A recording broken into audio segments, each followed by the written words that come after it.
Κυρίες και κύριοι, καλησπέρα σας. Είμαστε εδώ για το επίσημο debate μεταξύ των Ομπάμα και Ρόνολεφ. Κύριε Ομπάμα, τι θα κάνετε αν εκλογείτε για δεύτερη φορά πρόεδρος της Αμερικής? Καταρχάς, θα αποκτήσουμε το πολιτικό σύστημα της Ελλάδας, μιας και τα πηγαίνει περίφημα. Ένσταση. Γιατί η Ελλάδα έχει γίνει καταφύγιο μάλλον, και δεν θα το επιτρέψω αυτό να γίνεται στην Αμερική. Θα βάλουμε για πρώτο στη σχολεία αυτό το διάγραμμα για να δείτε να ακούγεται συνέχεια το πουλάκα τσιου τσιου. Αντιφατικές οι απόψεις σας. Κύριε Ομπάμα, έχετε να προσθέσετε κάτι άλλο πάνω στο θέμα?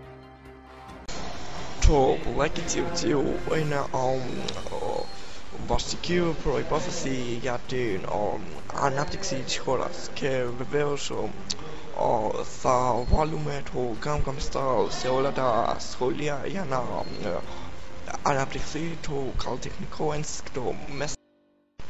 Και πάλι ένσταση.